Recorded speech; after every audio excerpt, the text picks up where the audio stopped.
नमस्कार। आरपीएससी और अधीनस्थ बोर्ड की पसंदीदा 5 प्रश्नों की डोज हर बच्चे को रोज में आपका स्वागत है। मैं एम सिंह गुजर।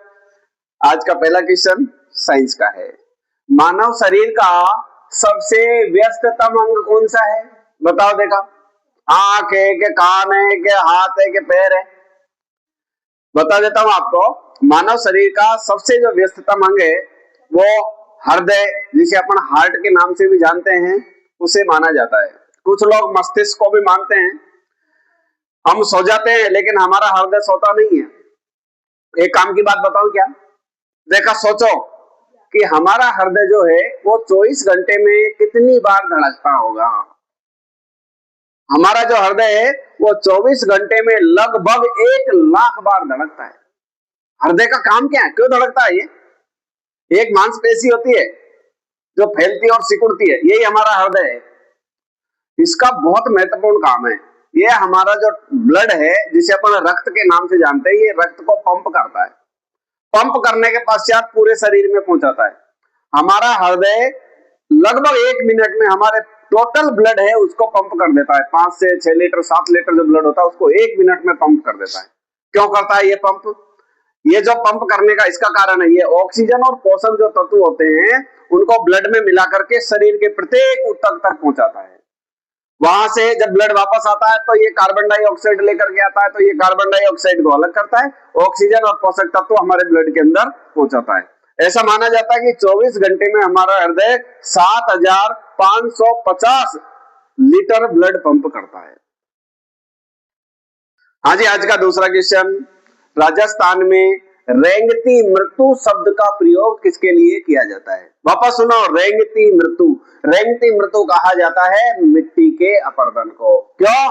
क्योंकि मिट्टी का अपरदन के द्वारा जो उपजाऊ मिट्टी होती है वो हमेशा ऊपर होती है, लेकिन अगर मिट्टी का अपरदन हो रहा है तो उपजाऊ जो मिट्टी है वो धीरे धीरे धीरे धीरे नष्ट हो जाती है उस जगह से, और वो मिट्टी बंजर बन जाती है। इसीलिए इसके लिए एक शब्द का प्रयोग किया है, रेंगती मृत्यु। मृत्यु हो रही है लेकिन धीरे धीरे मृत्यु हो रही है, इसलिए नाम दिया। मिट्टी के अपरदन को ही कहा जाता है रेंगती मृत्यु। जी, आज का तीसरा क्वेश्चन। संत माव जी के अनुयायी इन्हें विष्णु का कौन सा अवतार मानते हैं? तो माव जी के अनुयायी जो है, माव जी के भक्त है, वो उन्हें भगवान विष्णु का कल्कि अवतार मानते हैं। कौन सा कल्कि अवतार? भागवत पुराण में लिखा हुआ है कि जब इस धरती पर पाप बढ़ जाएगा कलयुग में, बहुत बहुत भयंकर पाप बढ़ जाएगा, ऐसे ऐसे अनर्थ कार्य होने लग जाएंगे, तब उन पापियों का विनाश करने के लिए भगवान विष्णु स्वयं अवतरित होंगे और कल्कि अवतार के रूप में अवतरित होंगे।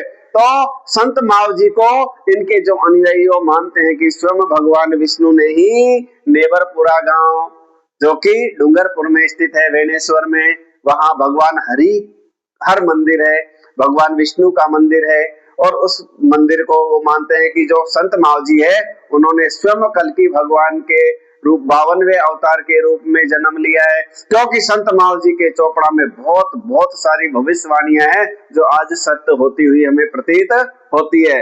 तो कल्कि अवतार संत माव जी। हाँ जी, आज का चौथा क्वेश्चन। नीम का थाना सीकर में कातली नदी के किनारे स्थित प्रमुख सभ्यता स्थल कौन सा है? तो इस क्वेश्चन का आंसर है, हम सभी को पता है, गणेश्वर सभ्यता, जो कातली नदी के उद्गम पर स्थित है।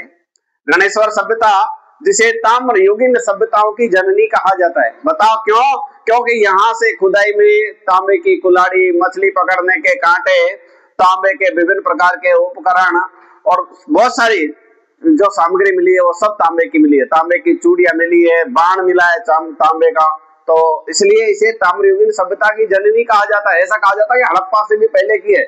इसके अलावा तांबा गलाने की बहुत सारी भट्टियां यहाँ से मिली है। तो गणेश्वर सभ्यता, जिसे ताम्रयुगीन सभ्यताओं की जननी के नाम से जाना जाता है। इसके अलावा यहाँ पर जो है मकान जो बने वो पत्थर के हैं, और पत्थर के बांध के साक्ष्य भी इसी गणेश्वर सभ्यता से मिले, ये हमें ध्यान रखना है। हाँ जी, आज का पांचवा और अंतिम प्रश्न। गोहिल वंश के किस शासक ने कैलाशपुरी में एक लिंगनाथ मंदिर का निर्माण करवाया था? हम सब ने रटा हुआ है। तो बप्पा रावल, जिसके बचपन का नाम कालभोज था, थोड़ी सी छोटी सी कहानी मैं आपको बता देता हूँ। देखिए बप्पा रावल जो है वो ईडर के शासक के बेटे थे। इनके पिता को भीलों के द्वारा हत्या कर दी जाती है। तो वहां के जो राजपुरोहित थे वो इस बप्पा रावल जब 8 साल का था, इसको लेकर के नागदा उदयपुर में आते, ब्राह्मणों के यहाँ इसको रखते हैं। ब्राह्मणों ने इसका लालन पालन किया और ब्राह्मणों की गाय ये चराता था। यहाँ एक दिन एक घटना होती है कि जो एक गाय है वो प्रतिदिन एक गुफा के अंदर जाती है और उसके जो थन थे उससे दूध टपकता हुआ बाहर आ रहा था। बप्पा रावल ने सोचा यार ये क्या है, तो बप्पा रावल खुद एक दिन गाय के पीछे पीछे चले जाते हैं। वहां पर एक ऋषि तपस्या कर रहे थे। वहां शिव जी की शिवलिंग था और ऋषि तपस्या कर रहे थे और गाय के पीछे गए। गाय वहां जाती है और शिवलिंग के ऊपर खड़ी होकर के गाय का दूध उस शिवलिंग के ऊपर ऑटोमेटिक चढ़ रहा था। ये देख करके आश्चर्यचकित हो गया 8-10 साल का बालक और घबरा करके बाहर निकलने लगा। तभी हरित ऋषि ने उसको आवाज दी, बेटा भग मत, दौड़ मत, इधर आ जा। उसको बुलाया, बोले डर मत। उसको कहा क्या करता है, बोले गाय चराता हूँ और उसके बदले में मुझे रोटी मिलती है। बोले अब तुझे कहीं जाने की जरूरत नहीं है, मेरे पास ही रहे। तो हरित ऋषि अपने पास में रखता है उसको। बोले मैं भी बढ़िया मंडे बनाता हूँ, तू भी खाना, मैं भी खाऊंगा, भगवान की सेवा करेंगे। तो हरित ऋषि के पास में ही बप्पा रावल रहने लग जाता है और उन्होंने ही बप्पा रावल को आशीर्वाद दिया। कहते हैं एक ऐसी चमत्कारी तलवार दी कि जब तक तेरे हाथ में तलवार रहेगी दुनिया का कोई भी कैसा भी दुश्मन तेरे सामने विजय प्राप्त नहीं कर सकता था। मात्र 20 साल की आयु में ही इन्होंने चित्तौड़गढ़ पे अधिकार कर दिया, मान मौर्य को हराया और चित्तौड़ का शासक बन गया था। ऐसा कहा जाता है बप्पा रावल की अचानक से सेना में वृद्धि होती है। उस समय बप्पा रावल के पास में 12 लाख सैनिक थे। बप्पा रावल ने सोने के सिक्के चलाए थे और कुछ अरग आक्रमणकारी जब आए थे तो बप्पा रावल की उस तलवार की धार को देख करके ऐसा भय हो गया कि 400 साल तक किसी ने आकर के इधर देखा नहीं। बहुत भयंकर ताकतवर शासक थे बप्पा रावल, जिन्हें कालभोज के नाम से जाना जाता है। और जब ये 39 साल के हुए तो इन्होंने सन्यास के लिए चले गए। अपने बेटे खुमान को यहाँ का प्रशासक नियुक्त कर दिया और स्वयं सन्यास के लिए भगवान के भजन में चले गए। नारायण बोलो नारायण। नमस्कार।